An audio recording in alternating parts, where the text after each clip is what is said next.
Hello दोस्तों, स्वागत है आपका हमारे यूट्यूब चैनल पे। आज का हमारा टॉपिक है vice president of India. The vice president is given in article 63। तो ये आर्टिकल 63 में दिया हुआ है। Sarvepalli Radhakrishnan was the first vice president of India. तो सर्वपल्ली राधाकृष्णन हमारे पहले वाइस प्रेसिडेंट थे। The vice president office is the second highest office in the India. तो ये सेकेंड हाईएस्ट ऑफिस होता है, किसके बाद? प्रेसिडेंट के बाद वाइस प्रेसिडेंट का ऑफिस आता है। The vice president is also elected by indirect election.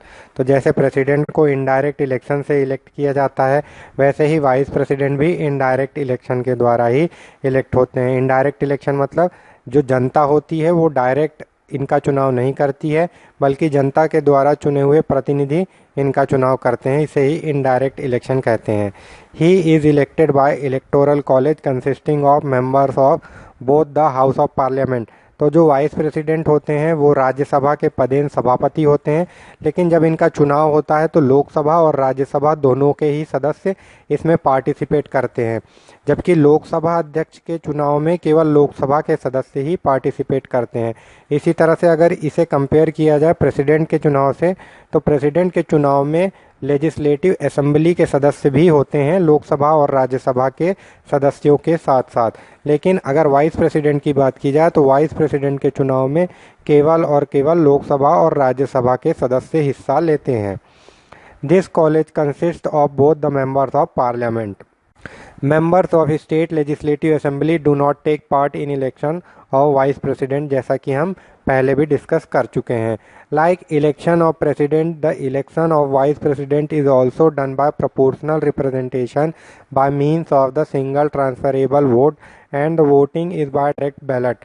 तो जैसे प्रेसिडेंट का चुनाव होता है proportional representation by means of the single transferable vote, वैसे ही वाइस प्रेसिडेंट का भी चुनाव होता है proportional representation by means of single transferable vote के द्वारा। तो इसको हम डिस्कस कर चुके हैं हमारे पिछले वीडियो में जब हमने प्रेसिडेंट देखा था। तो अगर आप जानना चाहते हैं इसके बारे में तो उस वीडियो को देख सकते हैं। The election of vice president is given in article 66। तो वाइस प्रेसिडेंट का जो इलेक्शन है वो आर्टिकल 66 में दिया हुआ है।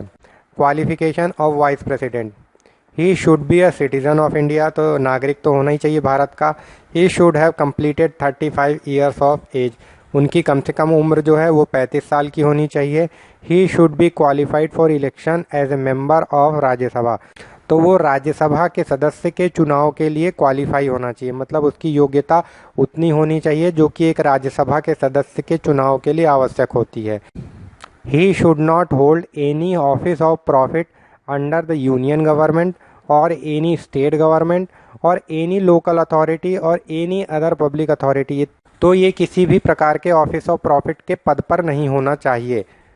But a sitting president, vice president, governor of state, any minister for the union or any state deem to hold any office of profit and hence qualified for being a candidate for vice president.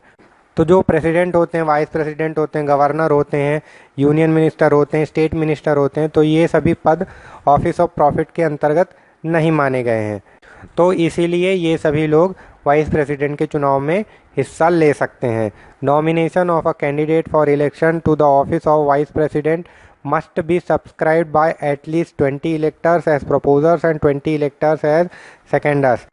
तो वही व्यक्ति vice president का चुनाव लड़ सकता है जिन्हें 20 electors यानी कि लोकसभा और राज्यसभा के वो सदस्य जो इलेक्शन में पार्टिसिपेट करेंगे, उनमें से 20 लोगों के द्वारा उसके नाम को प्रपोज करना चाहिए और 20 लोगों को ही उसका समर्थन, उस प्रपोजल का समर्थन करना चाहिए, तभी वो व्यक्ति वाइस प्रेसिडेंट इलेक्शन लड़ सकता है। प्रेसिडेंट के केस में ये संख्या कितनी थी? 50 इलेक्टर्स थे जो कि एज प्रपोजर थे और 50 इलेक्टर्स सेकेंडर्स थे। Every candidate has to make a security deposit of 15,000 in the reserve bank of India. तो हर कैंडिडेट को रिजर्व बैंक ऑफ इंडिया में 15,000 रुपीज़ जमा करने होते हैं एज सिक्योरिटी डिपॉजिट। ओथ और affirmation, vice president take his oath to bear true faith and allegiance to the constitution of India. तो वो भारतीय संविधान के ऊपर पूरे विश्वास और निष्ठा की शपथ लेता है। To faithfully discharge the duties of his office, और अपने ऑफिस के प्रति जो भी उसके कर्तव्य है उसके पालन की शपथ लेता है। Conditions for Vice President's office. He should not be a member of either House of Parliament or House of the State Legislature. If any such person is elected as President, he is deemed to have vacated his seat in that House on the date on which he enters upon his office as President. तो vice president जो है वो किसी भी house का सदस्य नहीं हो सकता, किसी भी लेजिस्लेटिव असेंबली का सदस्य नहीं होता।